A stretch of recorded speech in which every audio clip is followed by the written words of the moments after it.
Thank you, Padmanabhi Garu. Dr. Patnaik, Sri Richard B. Sadana, Sri Vepa Kamising Garu, and Board of Governors, and also members of the faculty. I am not going to give any speech. I came here just to learn what is happening. After I became Vice President, of course, I have some experience in public life. I was legislator, MP, minister, political head of a party, all these things were there. But after I became Vice President, I thought I should focus on the institutions which are working in various fields for the betterment of the lives of the people. So I started visiting IITs, IITs, IIMs, then research institute, more focus on agriculture research institute, and also the various organizations which are engaged in public training activity, and also the people in the administration at various levels, Rotary Club, Lions Club, service organizations, then also Chamber of Commerce, CAA, FICCI, ASSOCHAM, and also various bodies working in the medical field, education field, science and technology. And I told my secretary, name this as a knowledge pilgrimage, knowledge for the Vice President.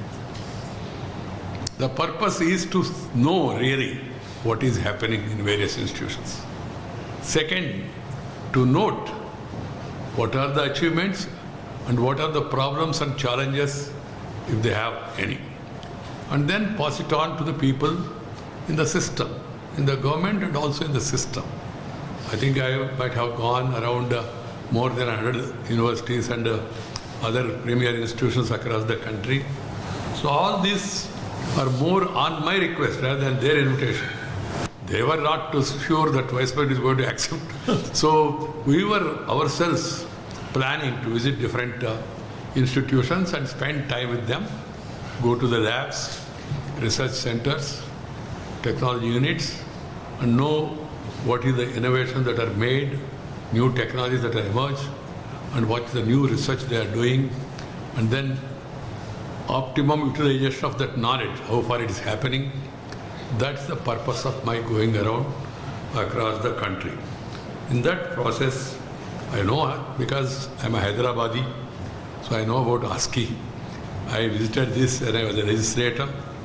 Then I visited this when I was an urban development minister, your Bajaj's campus. Then, of course, Padmanabhi Garu suggested this time, better you come to the main headquarters. I'm happy that I have come here. I'm very happy to note that ASCII has emerged as one of the premier institutions in capacity building of civil servants, managers, and also administrators in the country. That is what is important. As was explained just now, there is no depth of policy formulations, pronouncements or announcements, and policy documents. What is more important is, one is training people who are in service, and also they improve the delivery. That is very vital in our system. In this last 70 plus years, we have made a lot of progress. Every government has done something good. We can't totally deny that. We would have done better, that's a different matter. But it's not in your hands. The policy formulation, directions, and all. By offering these management development programs, research and advisory work to the government, industry, and also international agencies, you are providing valuable inputs. I was keen to know what exactly is happening on various fronts. Some of the faculty members, they were able to explain to me. What I suggest is that you can give some of your ideas informally in writing to me, pass it on to me. What I am doing is, after visiting the institutions, I am calling concerned Secretary of the Government. As a Vice President, I can do that also. Yeah. And also interact with the ministers concerned and convey the gist of my visits, my impressions and the requirements. And also at times call the Niti Aayog people also, because they were in the forefront of policy formulation as well as implementation, think tank for the government and all. I'm also happy that you have been training people from different parts of the world. I can share with you as a Vice President, and I'm visiting as part of my diplomatic relation exercise of the Minister of External Affairs. Many of the countries are looking to India for training, for capacity building, for sharing of this knowledge. This is a positive thing. When I was visiting Africa and other countries, many people told, sir, we like India. One, they said, is about the culture. They very much respect our cultural values. Second is the capacity and caliber of your administration. The third thing is they talk about, of course, our cuisines. Our food is internationally famous now. Unfortunately, some of us are looking to their food, but they are looking to our food. Food is a major aspect. And also, as they were telling, even the cinema. Our Indian cinema is catching up everywhere. And they can become really our cultural ambassadors. But this capacity building and passing on our knowledge is very important. I'm happy you are doing it in a substantial manner. And those countries, they are sending their officers and the administrators for training here. You made, of course, impressive strides, and particularly I'm happy that you have a chairman of eminence, Sri Padmanabhai Garu, who has got rich experience in administration and who was also responsible in tackling some of the important issues like Kashmir and the Northeast also. The point I want to make is the administration is not merely confined to implementation. It compasses the broader concept of management and governance. That has to be kept in mind, of course, you are doing it. Management involves both implementation and monitoring. Governance covers the whole architecture from policy implementation to monitoring and evaluation. It also involves adopting a proactive approach and implementing the best practices. Just now, we heard one lady professor was telling about Service Guarantee Act. The very fact that there is a need for Service Guarantee Act speaks of not having enough governance. Very simple, na? You may make so many pronouncements, but at the end of the day, unless services are delivered, the purpose is not achieved. That's why still India is going through this transformation, underdeveloped to developing. And if you want to become really a developed country, that is the area of focus. Delivery, service delivery. You know, former Prime Minister, late Rajiv Gandhi's famous statement that if I send 100 rupees from Delhi, only 15 paise is reaching Anantapur or Thiruvanantapur, whatever it is. He said it out of agony, not for any political this thing and all. So the key has to be, and secondly, India is developed definitely. It's developing and developed also in certain areas. We are much ahead of many other countries.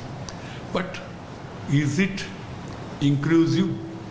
Is it reaching everybody? That is the main point. Different sections.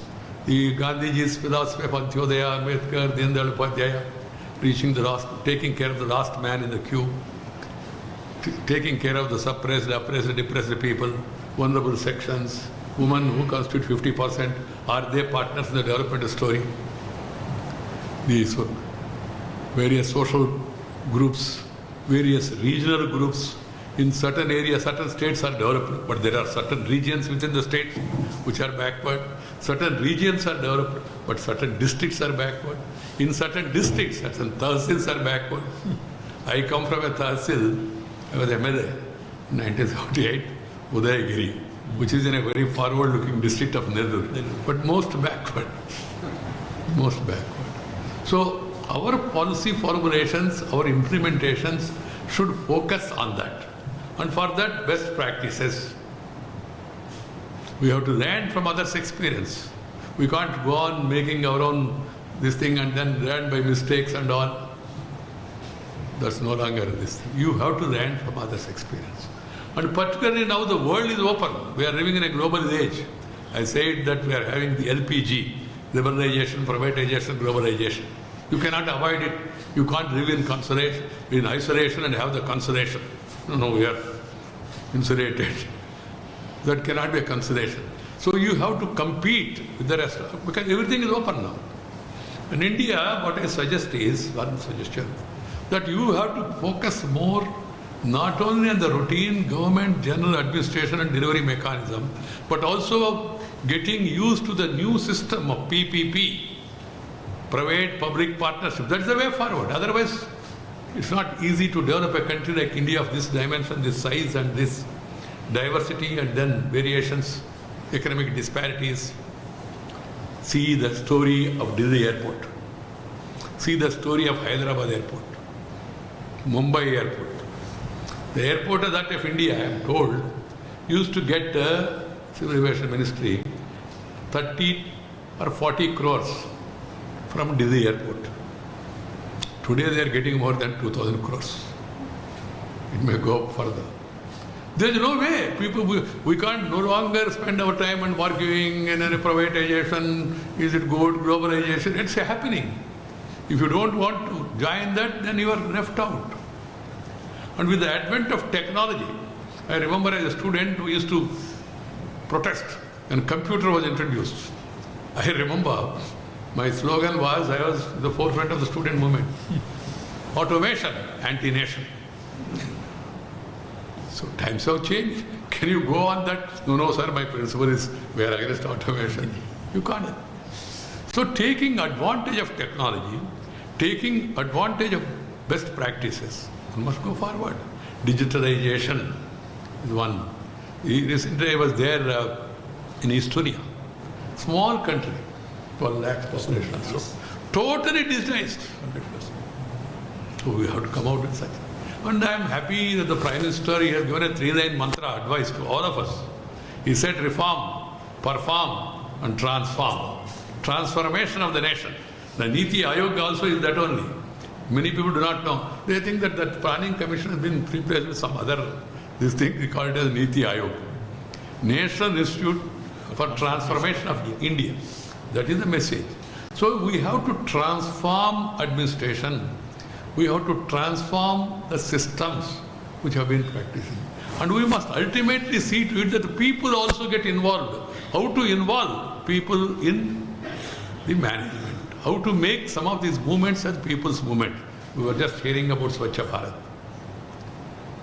Beti Bachao, Beti Padhao. Fitness India, Skill India, Digital India, Make in India. You might have seen the recent observation of President Trump. I don't want to get into politics. He made one statement, he said, Modi is great. He's a good friend of mine. But of course, he's a tough guy. What is the message? Many people don't understand it, what he was saying. That means he was tough in protecting the interest. While being partner in this globalization and by after allowing 100% FDI also, but still negotiations were. This is what is required. Without appearing as if we are supporting protectionism. How to protect the interests of the people. How to make peoples in the partners as development. Otherwise, this will not succeed. A country of our size, without people's cooperation. Other day we were discussing about coronavirus, and the minister listed a very detailed statement and all. One is people's behavior should change. Our country is very huge, and I'm afraid sometimes, I hope that thing will happen. If it catches up, a country like India, I don't want to even talk about it also. I hope some people are saying, no, sir, don't worry, sir, our weather conditions, our food habits, they protect us. Partially it correct also. But at the same time, we are careless. We are not duty-minded. We are more interested in fundamental rights rather than performing our duties. So how to bring all these changes in the system and make the people to follow? The leadership at the political level, at the legislative level, at the administrative level, at the bureaucracy level, they must all set up standards. And then, look, who is the best municipal commissioner? A man who is there on roads before others wake up. And a man who goes to, and the police commissioner, a man who goes to bed after everybody goes to bed. If everybody has gone to sleep peacefully, then you can answer. Work culture, mindset, attitudinal change. Otherwise, you bring this thing. I was just saying about this Nirbhaya, unfortunate, atrocious thing. And what is happening is also painful. Of taking advantage of loopholes and then getting some order and all. People are becoming impatient. I said in the parliament, from the chair, it was a very serious comment. I intentionally made that comment so that people in the system also they understand. The Nirbhaya, we brought a new legislation. There is always a clamor, always for a new legislation. Anything happen, I think tomorrow they may also demand new legislation for coronavirus or the communal virus. There are enough legislations. So I remember, this is 2012. I remember I stood up, I raised my hand to chairman, looked at me. I was not chairman at that time, I was a member. So he said, you want to speak, Mr. Naidu? I said, I don't want to speak, I want to just make one point. I said, what? The chairman said, please, what? I said, sir, what is required is not a new bill, though I am not opposed to the bill. What is required is political will, administrative skill, then go for the kill of the social evil. This is what is required. So you need to change the attitudes of the administrators, attitudes of the people, and they should be made to participate. Otherwise, because over the years, unfortunately, because of our political system and also bureaucratic system, everything will be done by the government. Sab kaam sarkar karega, hum bekar bade to chalega. This mentality has developed in our country. You can't, how the Swachh Bharat is catching up, because I remember PM told me, and I was minister at that time, he said, Venkaya ji, isko rajnitik karyakram ka roop nahi dena. मैंने कहा ठीक है जी, इसको सरकारी कार्यक्रम का रूप नहीं देना. मेरा मन में अनुमान है सरकारी कार्यक्रम नहीं, राजनीतिक कार्यक्रम है तो भाई क्या, तुरंत उधर का इसको एक जन आंदोलन का रूप देना चाहिए. We must make it a people's movement. It's catching up now. My granddaughter was telling me in her class, and somebody takes chocolate and then try to drop the trap. The other girl catches, hey, Swachh Bharat, Modi, go drop it at the floor. You will be caught or you will notice. This awareness is catching up. It must catch up further. So by best practices and all, we must motivate people. The real crux is how well we can translate policy into effective program, an impactful delivery mechanism. This is what is required. This Janadhana, opening bank account, massive. PM said at the time, no, we must all open a bank account. I was senior, so I said, okay, sir, we'll do it within our period, we'll complete. He said, within our period? I said, a thing which could not be done in 56 years. If you are going to do it in 5 years, fine. He said, no, it should be done at the earliest. The Prime Minister is Prime Minister, everybody kept quiet. And the same system, same employees, you know, how many crores of accounts they have opened. Same employees, no OT. Please underline this. OT, no overtime allowance. Everybody did their duty and motivated. So this biometric, what is happening and all. All these things are aimed at improving and also motivating and the changing the work culture. Then this DBT, direct benefit transfer, then this online, digital. I am telling everywhere, online. That should be the future line. So that there is no line. Nobody needs to stand in line, go and meet people, greet people, shake hand, do something in between hand. ऐसा कोई जरूरत नहीं होना चाहिए. Apply and get reply. In the urban development also, some of these plans and all, we mooted this idea. I had a meeting with 9 ministers. Because for even to construct a building in Hyderabad, you have to go to Civil Aviation Ministry, Delhi. Now color coding as the airports have come now, map. And also Defense Ministry. Any defense property is there, you have to go to Delhi. Be there. So a coordinated effort, ease of approvals, ease of doing business. Slowly we are improving our ranking in ease of doing business and all, World Bank. And they have a peculiar system. They go by only certain parameters and all. So we have to focus more and more on that. My dear brothers and sisters, I am really happy that I was able to come here, spend some time with you. I'll be more than happy if you can send me a crisp note, and some of the reports which you say are very important. I have the time now. I'm not involved in day-to-day politics, and no elections, no corrections or no selections. Only focus on the development of the country. So I go through that, and then I heard, understood many of this thing. And lastly, before I conclude, the request for eminence. Eminence, you must get it by your eminent work. And those people who are finalizing that, they will be told, of course, keep the good work being done by the institutions. I will definitely put a word to the Minister for HRD, who is the nodal ministry for that and all. Slowly, the work speaks. देखो हिंदी में कहते हैं काम बोलता है सीधा yesterday's report IIT Mumbai, IIT Delhi, they have come in the first 50 ranks. Earlier, no Indian university is within that 100 or 200 university ranks also. But here, this administrative staff college, you have enough experience, and also you have good training modules. So please work hard. Whatever can be done by me, I will definitely pass on. Anything that comes to my notice, if I feel it's worth, I convey to Prime Minister also.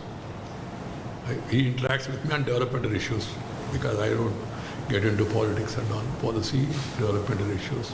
And about experience, he also, as I told you, he's a reformist. He wants to reform. The thing is, he's impatient to reform. If you allow this to continue, you may become impatient if you continue the system for some time. So you have to compete with the rest of the world. That's the effort the government is doing. I will certainly do whatever I can do, and I will once again, in the future, I'll try to come once again and spend some more time with you people. Thank you.